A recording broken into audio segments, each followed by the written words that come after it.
¿Qué tal? ¿Cómo les va? Hoy tenemos el gusto, el placer de conversar con Ignacio Tredici. Ignacio Tredici es abogado, egresado de nuestra Facultad de Ciencias Jurídicas y Sociales de la Universidad Nacional del Litoral. Es máster en Derecho Penal Internacional, formó parte del comisionado o del alto comisionado de las Naciones Unidas para los Derechos Humanos. Participó de los tribunales de genocidios, por más que aparezcan como más visibles el Holocausto o tal vez el armenio, ¿no? Pero, ¿qué pasó en Camboya? ¿Qué pasó en Ruanda? Vamos a hablar de estos temas con Ignacio Tredici, hoy en Perfiles de Época.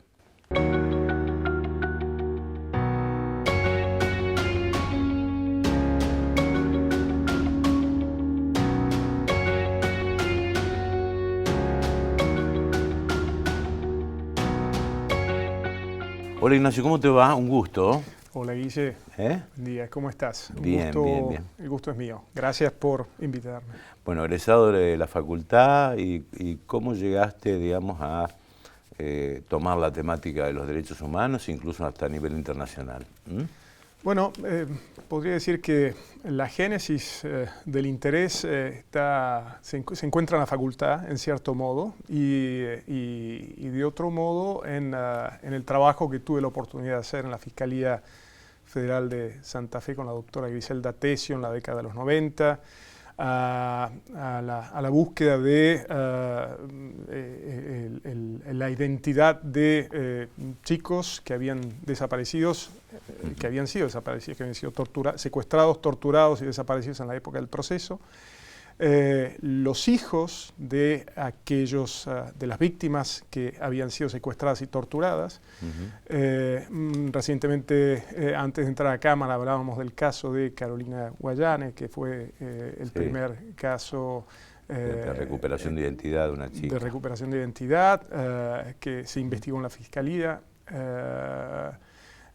Así que eso me dio a mí una perspectiva de una problemática terrible, trágica, que me impulsó a seguir investigando, a seguir trabajando, a seguir reflexionando. Ya venía yo con un perfil penalista. Tuve en la Facultad de Derecho un grandísimo profesor que es Julio de Olazábal, sí, a quien quiero mucho y que me ha enseñado mucho y me ha enseñado a reflexionar, a pensar. Y me ha hecho tenerle gusto a la materia. Y bueno, después en la práctica tuve la oportunidad de, como decía, de descubrir, de ocuparme de cuestiones relativas a la comisión de crímenes contra la humanidad. Lo cual me llevó me impulsó a estudiar en profundidad esta cuestión. Empecé mi doctorado en Rosario, mi doctorado que en el 2001 sufrió por la imposibilidad de acceder a bibliografía internacional en la época de la crisis del 2001. Era imposible comprar libros, que la bibliografía venía toda del exterior, en ese ámbito. Bueno, luego tuve la oportunidad de ir a estudiar a Italia, a hacer una maestría en Derecho Penal Internacional y Derechos Humanos. Ese fue un poco el comienzo de toda esta aventura. Y llegaste a los tribunales internacionales, al alto comisionado de Naciones Unidas, ¿no? Sí. ¿Cómo fue el caso camboyano? El caso Camboya. Bueno, estamos hablando de más de 1,5 millones de muertos en Camboya. Hicimos inclusive una pericia demográfica para llegar a un número lo más preciso posible sobre las víctimas fatales de la imposición de este régimen extremo en Camboya. Y bueno, el resultado fue que entre 1.8 y 2.2 millones de personas murieron trágicamente en el periodo Khmer Rojo, a causa de la persecución, de asesinatos, homicidios, masacres y el sometimiento de la población a condiciones de vida extremas. La idea del régimen Khmer Rojo era imponer una forma de vida, una forma de relacionarse,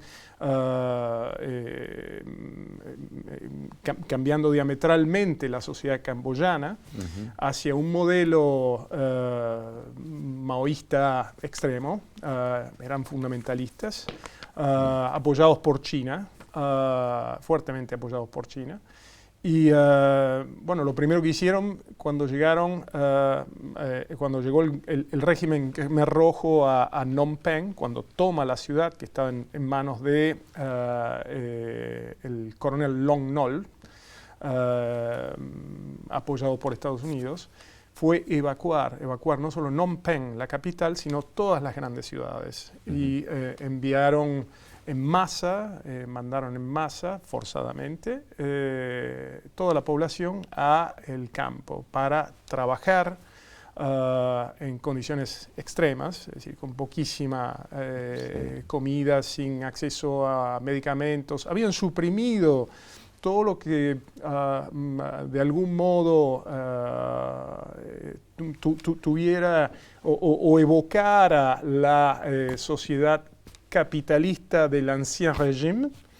Entonces se suprimió la moneda, se suprimieron los mercados, se suprimió la medicina, se cerraron las escuelas, las familias se disolvieron. Es decir, un grupo familiar de 4 se mandaba el padre al norte, la madre al sur, un hijo al este y el otro hijo al oeste, para crear una sociedad sobre bases completamente diferentes a las anteriores. Un experimento social terrible que terminó con una tragedia tremenda. Estamos hablando de casi 2 millones de muertos. Casi 2 millones de muertos, sí. 2 millones de muertos. 2 millones de muertos. ¿Y le costó investigar a ustedes? En 3 años. ¿Le costó investigar a ustedes? Nos costó investigar, sí, por una serie de razones. Si te referís en términos de seguridad, no, nos costó investigar en términos de seguridad. O nos costó relativamente en términos de seguridad, porque todavía había estructuras del antiguo régimen Khmer Rojo que en algunas zonas seguían firmes, ¿no? Pero bueno, el tribunal que se creó allí se creó con el acuerdo del gobierno de Hun Sen, un virtual dictador, Hun Sen. El primer ministro, hasta hace poquísimo, ha sido en su momento, antes de delegar su mandato en su hijo, Hun Manet, era el primer ministro más longevo del mundo. Te hacía esta pregunta porque en caso de extremas violaciones a los derechos humanos, muchas veces se les impide a los organismos internacionales poder investigar. Sí, sí, por supuesto. No, sí, claro. Bueno, lo he vivido en carne propia porque yo tuve la posibilidad de trabajar en el Tribunal para la ex Yugoslavia, el Tribunal Penal Internacional para la ex Yugoslavia, brevemente, por un periodo de 6 meses, en el año 2002-2003.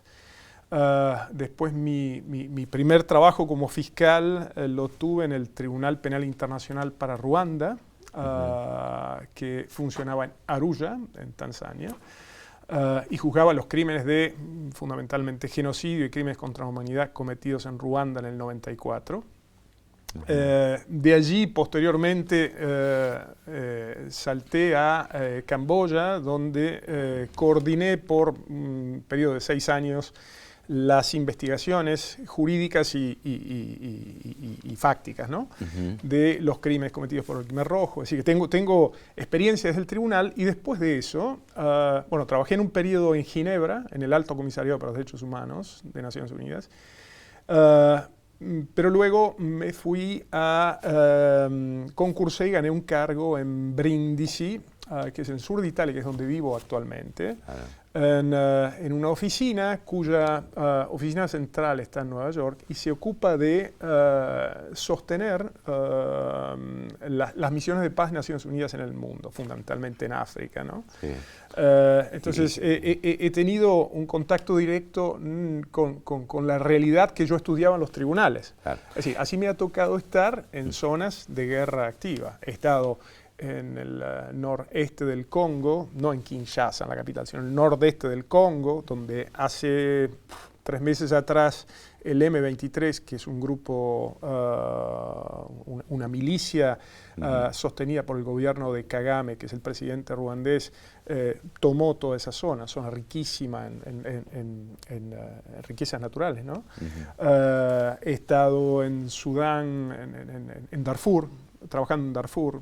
He estado en Sudán, he estado en Mali, he estado en la República Centroafricana. La República Centroafricana fue la primera misión que hice desde mi nuevo empleo, cuando asumí mi nuevo cargo en Italia. Entonces, desde Italia yo me iba 8 o 9 meses a trabajar a estos lugares. ¿Y el caso de Ruanda, cuál fue la experiencia ahí en África? El caso de Ruanda. En mi experiencia personal, sí. Bueno...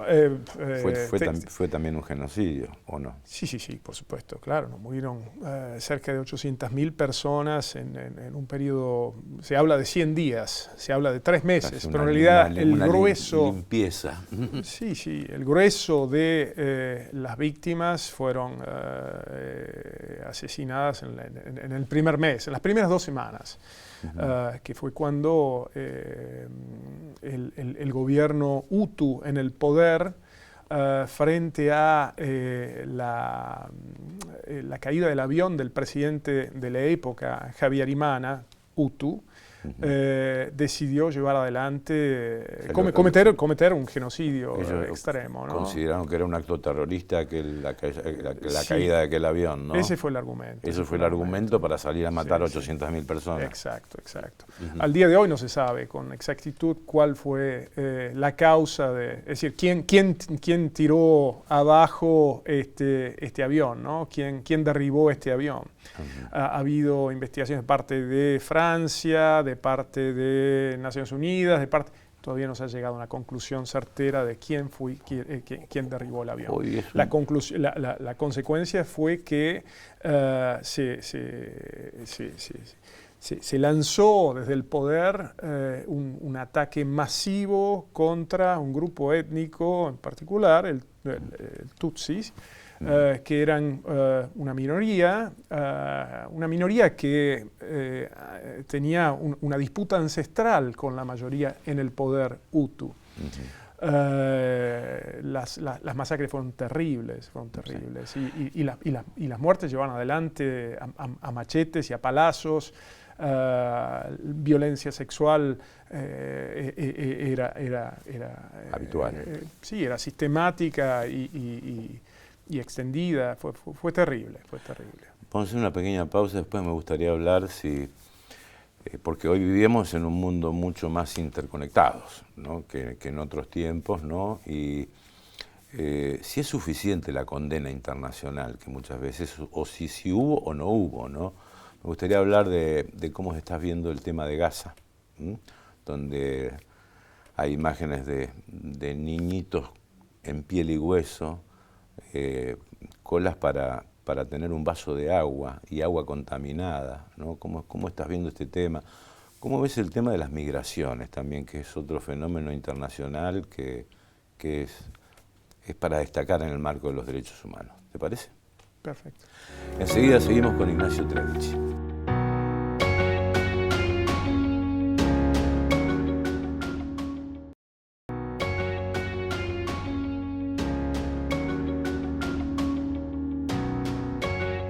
Bueno, seguimos con Ignacio Tredici, es máster en Derecho Penal Internacional, nos estuvo contando en los lugares donde estuvo, en plena guerra. Es imposible no sensibilizarse frente a determinadas situaciones, ¿no? O sea, uno es un ser humano, ¿no? O sea, estar viendo la muerte, estar viendo el sufrimiento, es decir, no es ajeno, ¿no? A uno, me imagino, ¿no? Por supuesto. Viviste situaciones difíciles. He vivido muchas situaciones difíciles en primera persona. Como te decía, he tenido la oportunidad de trabajar como funcionario judicial en tribunales penales internacionales, analizando, estudiando, escuchando testigos, escuchando testimonios, leyendo.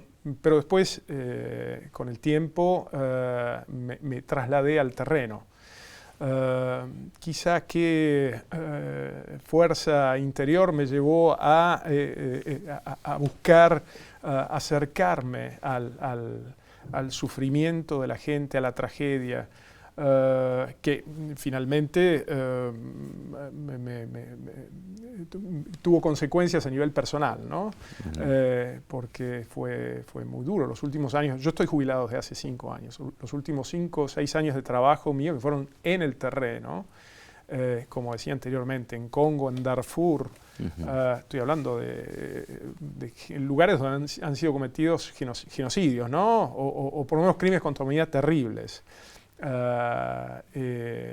Digo, he estado en el medio de la guerra, mi primera misión a la República Centroafricana en el 2014, recuerdo que una mañana había llegado ahí, estaba desde hacía 1 mes y medio, me habían enviado a redactar conjuntamente con el presidente de la Corte Suprema, el jefe de los fiscales, el ministro de Justicia, el estatuto de un tribunal penal especial, mixto, es decir, con funcionarios internacionales y nacionales, que se iba a crear para juzgar los crímenes contra la humanidad fundamentalmente cometidos en la República Centroafricana.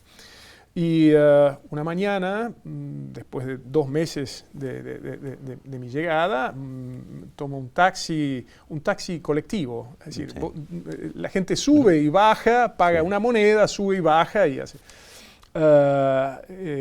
Camino hacia la oficina, nos detienen en un roadblock, no sé cómo se llama en castellano, un puesto, una barrera que habían erigido allí en forma...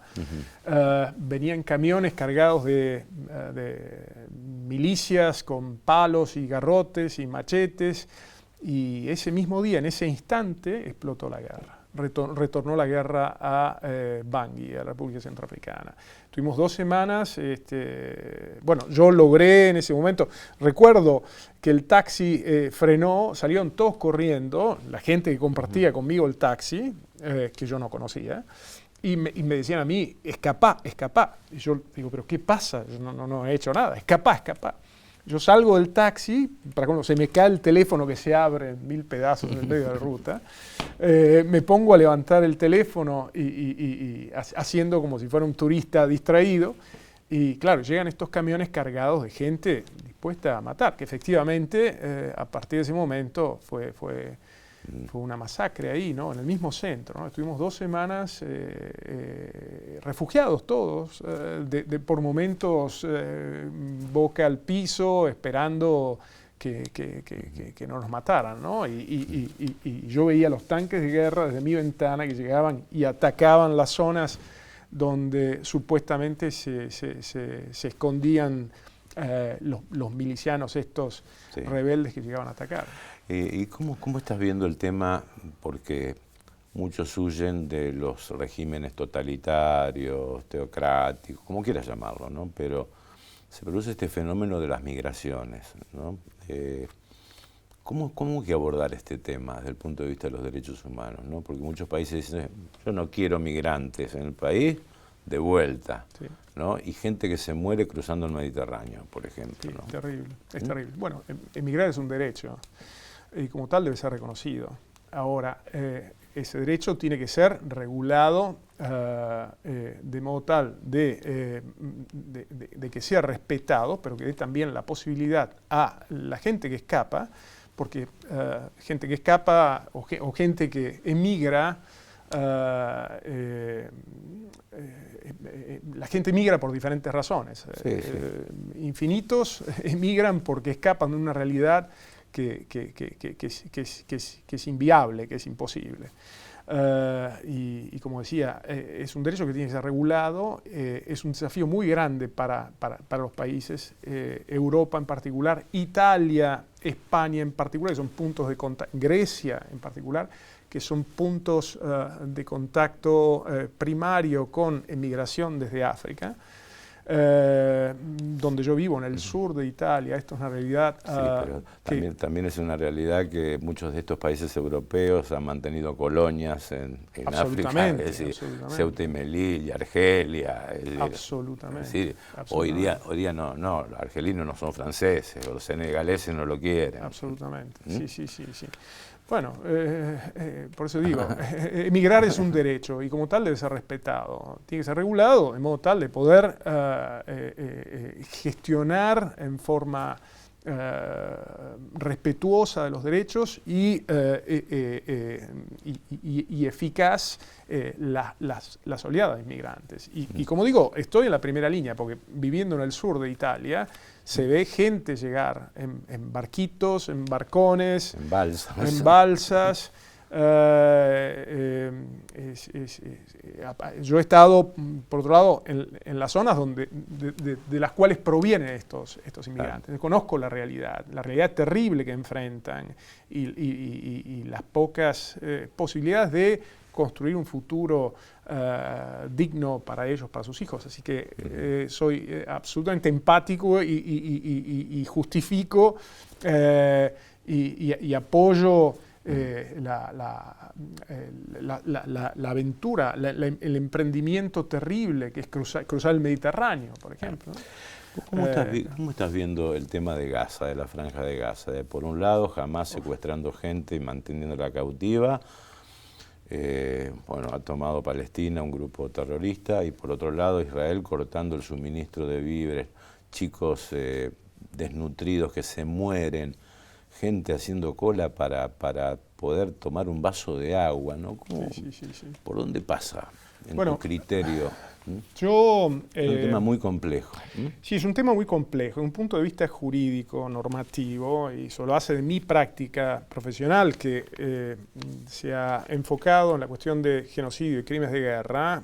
He escrito ya, he publicado algún artículo sobre el tema. Yo creo que está claro ahora, el consenso de a poco se va formando, pero está claro que de un tiempo a esta parte hay elementos para concluir que actos de genocidio han sido cometidos, están siendo cometidos en Gaza. La situación de la población de Gaza es tremenda. Como vos bien describís, prácticamente ha sido destruida al suelo, no hay infraestructuras. Cifras de Naciones Unidas indican, no de Hamás, sino de Naciones Unidas, indican que alrededor de 65.000 personas han sido víctimas de la violencia del ejército de Israel. Es decir, infinitamente más de la tragedia del 7 de octubre, ¿no? Que fue un acto terrorista terrible. Claro, que todavía hay israelíes cautivos. Todavía hay israelíes cautivos, lo cual es un crimen tremendo. Pero, bueno, la Corte Penal Internacional ha emitido mandatos de arrestos no solo contra Netanyahu y su ministro Galán, sino también contra la jerarquía de Hamás en su momento. Claro. Es decir, las dos facciones han cometido crímenes tremendos. Pero aquí estamos hablando de 65.000 ya y más víctimas, de los cuales un 30%, y estos son datos de UNICEF, no son datos de Hamás, el 30% son niños. Son niños que son víctimas inocentes, que no tienen acceso a alimentos, que son atacados, que son eliminados, que son masacrados cuando van a buscar alimentos para poder comer. Que no tienen acceso a medicinas, es decir, no pueden ser curados cuando son heridos, que no tienen más escuelas donde educarse. Es decir, todos los elementos reunidos indican que se puede concluir que en ciertos contextos, en ciertas circunstancias, se han cometido actos de genocidio contra la población de Gaza. Y en tu criterio, Ignacio, frente a todo lo que estamos relatando desde que empezó la entrevista, todos los conflictos, los genocidios, los crímenes de lesa humanidad, ¿es suficiente la condena internacional? Es un problema. Porque el derecho internacional público no es coercitivo en otros países. Exacto. Entonces debe ser muy complejo. Así, bueno, el mundo condena los actos de violencia, tanto de Hamás como de Israel. Condena lo que puede haber sido de genocidios o crímenes de lesa humanidad en otras partes del mundo. Condena, en mi criterio, ¿no?, la apropiación de las elecciones de Maduro en Venezuela, por ejemplo, ¿no? La condena internacional es fundamental, es esencial. Por principio, tenemos que todos tomar una posición ética, una posición moral respecto de la realidad en general, como ciudadanos, ¿no? Como ciudadanos nacionales, como ciudadanos comunales o de una ciudad, o como ciudadanos internacionales. Tenemos que tomar una posición. Y sobre todo frente a crímenes tan terribles, ¿no? Ahora, después, en el contexto en el cual vivimos ahora, en esta Pluto/tecnocracia en la cual vivimos, en el cual el derecho internacional ha sido es simplemente un papel volante, digamos, porque el poder político de los grandes jugadores, Putin, Trump, Netanyahu, etcétera, y podemos seguir nombrando, lo han dejado a un lado en pos de la satisfacción de sus narcisismos, de su propio narcisismo, porque ni siquiera apuntan a satisfacer intereses nacionales de sus estados, de los estados que representan, sino que hay un problema de narcisismo enorme al nivel más alto de la dirigencia internacional. El derecho internacional está sufriendo un momento terrible ahora de precariedad. Pero eso eso reafirma la necesidad de apostar por el derecho internacional, justamente, ¿no? Ignacio, muchas gracias por esta visita. Podríamos estar hablando horas de varios temas, ¿no? Muchas gracias por la visita. Bueno, gracias Jessy, Selene, gracias Pipo por la producción. Nos despedimos hasta nuestro próximo encuentro.